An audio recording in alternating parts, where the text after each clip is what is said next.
Welcome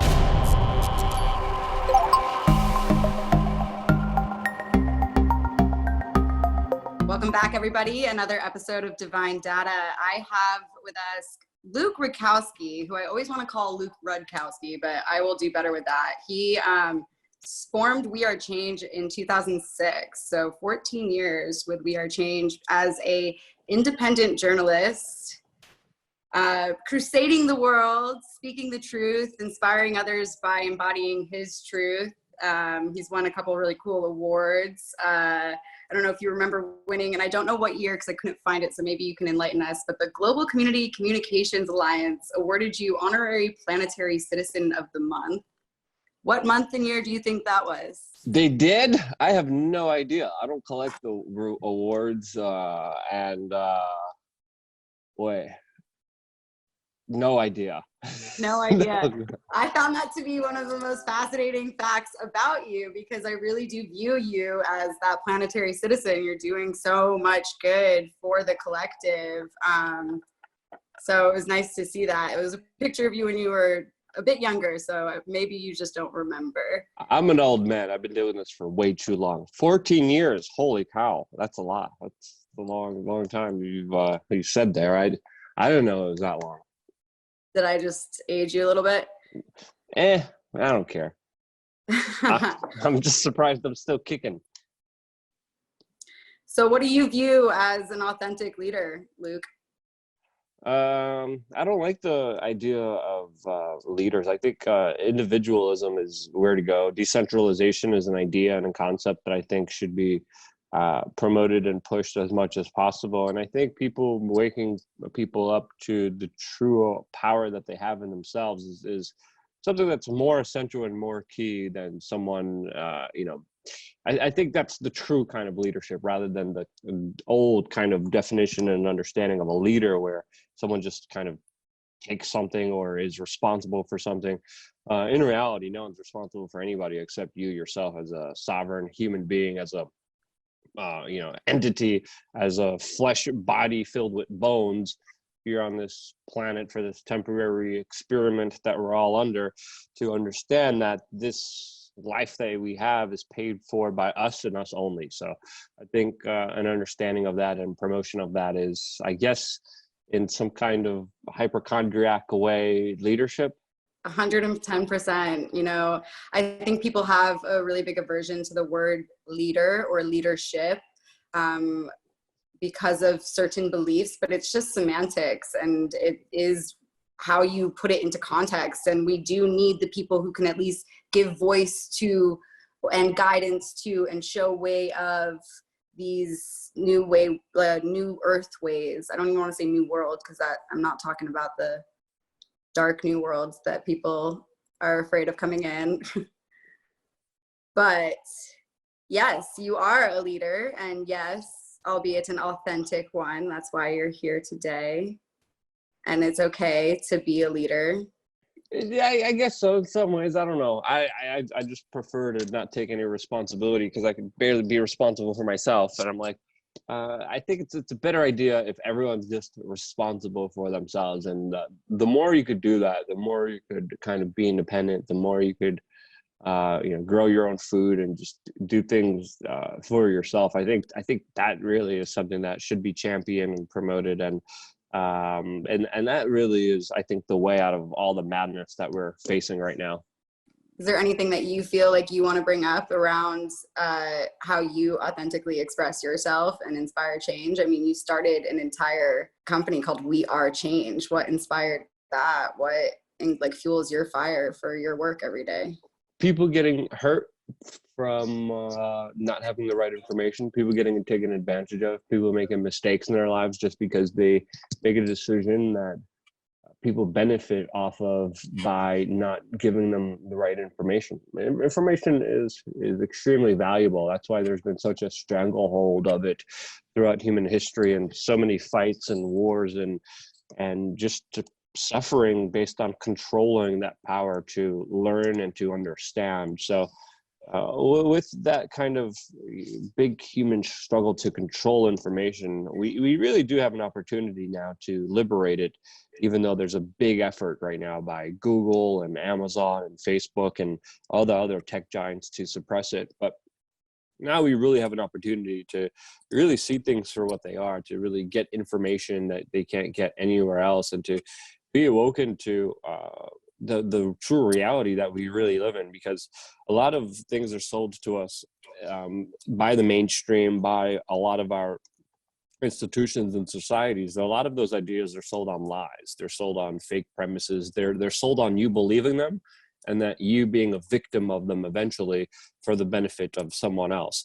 And they do that by denying you that basic kind of information. If you could get around that by educating people about some of the scams out there, some of the lies out there, some of the uncertainties out there, and you really make people understand the true power that they have within themselves, that really is just an incredible, incredible opportunity. But that opportunity is being rolled back on us with these latest kind of censorship efforts that we've been seeing implemented and pushed by a lot of the bigger kind of technocrats. So right now, like, the small window opened, there's a big, evil robotic Terminator technocratic dude trying to slam it.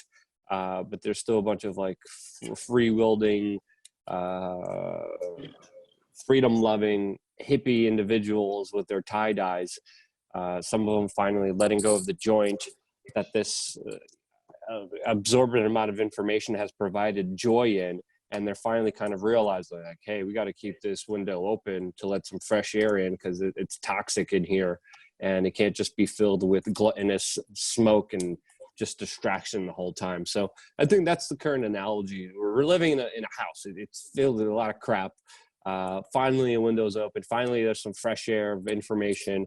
Some of the people are just smoking doobies, adding more crap and distractions to it, while other people are trying to, of course, keep the window open, as there's a big bad Terminator that looks like Jeff Bezos, literally from the Schwarzenegger movies, that are trying to slam that window door as hard as they can. And they know if they slam it too hard, they'll break it. So they're trying to slowly kind of close it in on us as most people are smoking the doobies. It's trying to slowly close it in us, hoping that we're going to smoke so much doobie that we're not going to notice the window being closed. So that's our current situation, I believe, in modern society, as I could explain it. Thank you. You're speaking my language too, so I totally got it. Hippie-isms, I guess you could call it. Would you consider yourself at all a hippie, Luke? I'm definitely not a dirty hippie. Take showers every day, and I don't smoke the doobies. I don't like the doobies, and it depends what you classify hippies as. I don't know, very free-flowing, very just kind of in a moment, very kind of easygoing. I don't like to place judgment on a lot of people. I try not to. We still all do in our own little particular ways, but I guess in like the modern sense of the way, where I like nature walks and granola bars, yes. And the overall kind of philosophy, yes. But not some of the bad aspects of it that also do deserve to be called out. Yeah. Are you wearing any crystals right now? Yes, I am. I'm wearing a moonstone crystal that I got in Brazil. Yeah, I love my hippie crystals. Got them near me. Got my organite. Because why the hell not? Yeah, you're a bit of a hippie. You're like a new age hippie. That's why you give them so much crap. You're a pot calling a kettle black. I don't know what you're talking about. Just calling you out. Calling it like it is. Saying it like I see it. Yeah, yes. But yeah, not a dirty hippie. A well-groomed hippie man.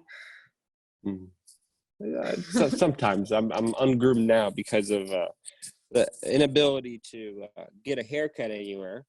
And my hair and my almost Jewish sideburns here are protruding to a very extensive length. It has been very difficult to maintain. I do have clippers, but I haven't gotten the cojones yet to do a little trim job on them. But it's not too bad yet. But I've been taking this thing seriously since the middle of February, ever since CPAC. And I haven't been having the luxury of a haircut in quite a long time, and might be a little bit longer until that happens. Yeah. How many videos are you doing a day? Today I did 3. Sometimes it's 3, sometimes it's 4. So it's been a lot of work trying to, of course, maintain everything that's been going on, and it's been a lot of work, but grueling work. But I'm very happy to do what I do, and I was just taking a nap because I really needed to shut my brain down for a little bit right before this. It's a lot of work. It's intensive. It's crazy. I'm always busy. My friends are like, "Why are you always working?" My family is like, "Stop always working." But it's a labor of love, and it's something that is rewarding my own ways. And I really do truly enjoy it, and it's something that I see as a gift. Yeah. What practices are you maintaining to take care of yourself? I know you've mentioned Wim Hof a couple times. Yeah, that's been key. For getting sleep, I think people need to realize sleep is far more important than they think. So I've been doing the regular vitamin intervals, vitamin C during after breakfast, vitamin D for lunch, zinc for the evening dinners. I also got a whole bunch of other stuff like reishi mushrooms, ashwagandha, probiotics. There's another thing called NAC that's pretty good too. A bunch of immune boosters, a bunch of good food. But regiment has been pretty good. Wake up after getting as much sleep as my body wants. I always wake up before the alarm. I'm actually having a schedule now, which is pretty different from the way I used to live my life before. But now I'm working with other individuals like Tim Pashot, the Liberty Advisor, and I'm doing a show with him. So I don't want to keep people waiting. So I have to at least be in front of the desk at 12, but I usually wake up around 10 and, release my bowels and then do a whole bunch of Wim Hof breathing methods, and then a bunch of stretching and working out, and then a cold shower, then sitting at the table, doing my gratitude journal at the end of the day, and trying to get as much sun in between work, going out there and learning new skills and trades. Last week, I was learning crossbows in regular bows, compound bows, how to shoot those and how to have self-defense in those. This week, I'm learning axe throwing out in nature. So I take a little break in between videos and work and studying and researching. And every time there's a little bit of sun, I make sure I take advantage of it and go out there in nature or do a nature hike if I'm not doing a kind of self-defense training exercise for the apocalypse. Awesome. Those are all good things. I think everyone should try something of the like, find their own regimens. What are you doing? What's your regiment? That's my regiment.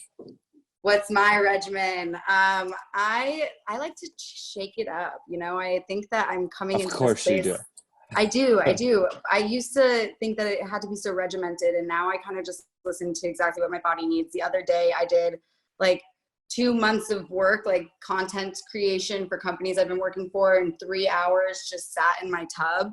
And it was so nice because I was giving my limbic system and my nervous system a break, and I was floating. So it's literally just in flow and using my brain and using that inspiration and realizing I should work in the tub whenever I want to. Why do I have to work at a desk? And giving myself that break. And then I certainly have to have dance parties in the morning. If I don't have a dance party in the morning, it's kind of off to a rocky start, and I've noticed that. So dance party it is every morning, but that's the regimented thing. The rest is am I gonna work today? Only if I have a call scheduled, only if I feel called to doing something, because I used to operate from a place of I must create to create, and if I don't create now, then someone else is gonna create it. And instead of just creating from inspiration and desire to be doing that, And now, yeah, I'm more creative than I've ever been, just flowing through that. So I'm on the no plan. Okay. Dirty hippie. I'm not a dirty hippie. I'm also like the supplements I could take you. You're a barefoot dirty hippie. Yeah, Don't deny pretty it. much. I'm multifaceted. I like all different flavors of the universe. I like to experience it all. This is, as you said, pretty much a video game. So why not try every character on for size?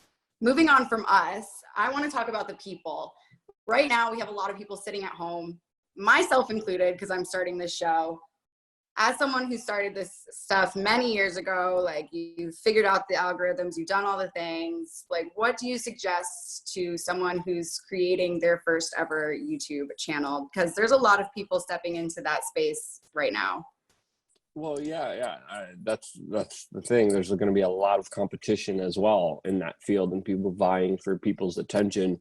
So, being unique and being yourself is definitely going to be one of the key assets. Don't try to be like a David Dobrik or like a PewDiePie or like anyone out there. Definitely don't try to be as annoying as I am. Be yourself and do something that you're going to have to keep plugging and playing at for a long time. So you're going to have to be doing this, and you're going to have to take this seriously from the very beginning.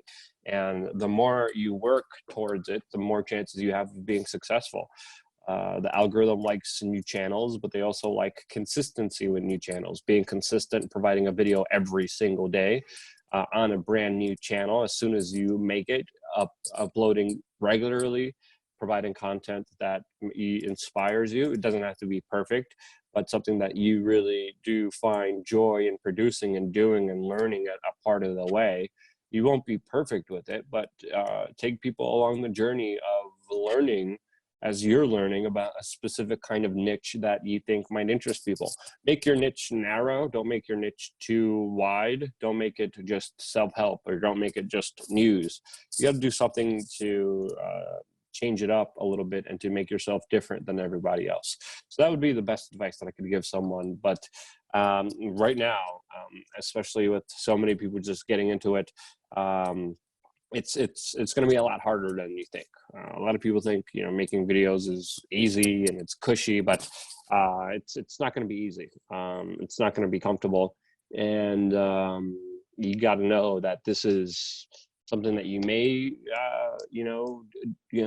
be successful in, or something you may not be successful in. But you got to be okay with both situations, because the situation is so unknown, especially with just how draconian YouTube has become and restrictive they've become when it comes to ruining the livelihoods of independent creators just because they want to. Yeah, you recently had your channel demonetized on YouTube, correct? Yeah. Just they're like, oh, we're not going to give you a reason why. We're not going to tell you why. We're just going to totally cut you off. So yeah, I mean, that's that takes a big hit on someone, especially financially, especially with me having people that work for me that I have to pay. So it's not an easy situation to be in. So, as far as like telling everyone, yeah, go be a YouTuber, I'm more like, you might want to rethink this a little bit, to be completely honest with you, because especially on YouTube, with its dominance and monopoly of the market, you have to understand that what YouTube does is just absolutely insane. And it's not just news and politics people or edgy people that push the line. Anything that's not corporate mainstream media, that's not provided by Viacom or Disney, is shunned and looked at as crap and thrown to the side. Meanwhile, the mainstream media, the special multinational corporations, they're the ones that are getting a total control of the market. They're the ones getting recommended. They're the ones getting all the shares. They're the ones getting forced on everyone else to view, in so many different ways. There's even other YouTubers that look totally independent, but they're connected to a major conglomerate, and everything is there for product placement, and it's a big business. But it's a business that YouTube is making more about corporations, more about multinationals, and less about the you. It's not you anymore. So be aware of that before making a massive kind of commitment. You might even have more luck on Instagram.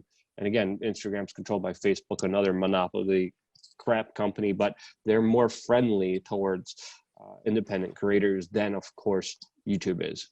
I mean, everyone's on every platform right now, you know, and I think one thing I'm learning from this is even if, you know, I personally, this show doesn't go somewhere right now, today, tomorrow, I'm creating content that could go somewhere in 6, 12, 24 months, potentially be used as MP3s on a site in the future, or just creating connection and community through these conversations. And that's what really fires me up about it and gets me excited and makes me willing to do it no matter what.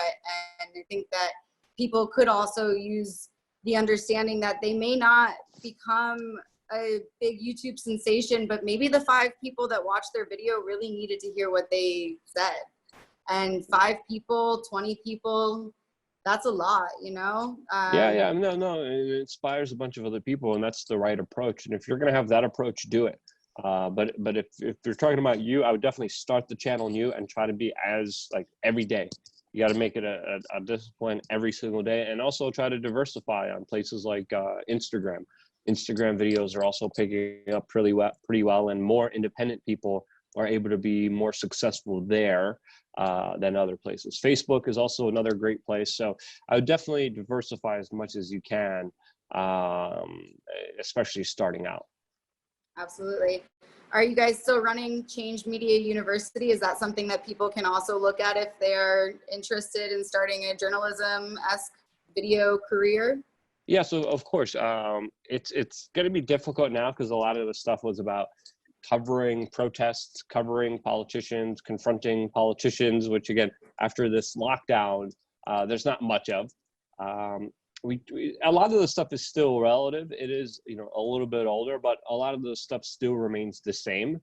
But again, you have to understand it's hard to become a YouTuber now. It's going to be harder tomorrow. It's going to be harder the next day. The perfect time to start was yesterday. The next perfect time to start is today. So it does help on a lot of the elements, and it's still up there. And a lot of people have been finding it very useful. Cool. Well, they can find that at wearechange. Is it .org? .org. .org. Yeah. Awesome. Well, Luke, I am in the middle of the jungle in Costa Rica. I am so grateful that the Wi-Fi hasn't cut out because we are now receiving a heavy rainstorm, and I assume I will have my power cut soon. So before this ends abruptly. You're already sounding like the Terminator robot. Got the robot. Oh no. It's okay. It's all right. Okay. Well, thank you. I appreciate you. You're doing great. Good luck with your channel. Everyone subscribe. Click the notification button. Stay tuned for more. Thanks, Luke. See you later.